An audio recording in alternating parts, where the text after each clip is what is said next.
Nabulabog ng malakas na lindol kagabi ang Cebu na naitala sa magnitude 6.9.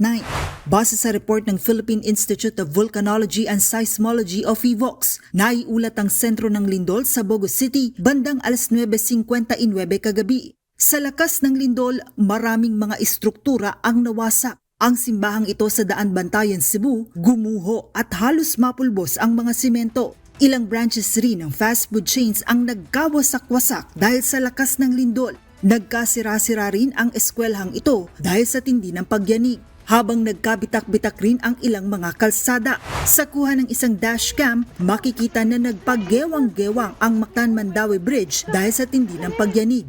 Mapapanood sa video na biglang nagbabaan ng kanilang motor ang ilang rider na napaupo na lamang sa tulay. Nabulabog rin ang event na ito sa isang hotel kagabi sa Cebu kung saan maririnig ang malakas na pagyugyog at makikitang bumagsak ang parte ng kisame ng hotel. Dahil sa matinding takot, nagtakbuhan at kanya-kanyang duck cover and hold ang mga taong nasa event. Sa isa pang video na kuha rin ni Roy Tasil Tenorio, maririnig na naghihiyawan sa takot ang mga empleyado na nasa ika-16 na palapag ng isang gusali sa Cebu. Natrap naman ang ilang empleyado ng store na ito sa loob ng isang mall sa Cebu City sa kasagsagan ng lindol. Nagtago ang mga ito sa ilalim ng isang lamesa habang makikita rin sa video ang matinding pinsala sa mismong mall.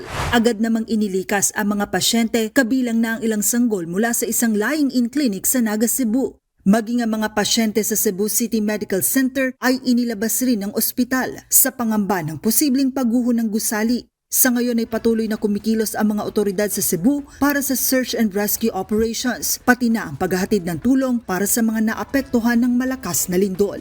Joanna Ano, UNTV News and Rescue. Diyos ang aming sandigan, serbisyo publiko ang aming pinahahalagahan.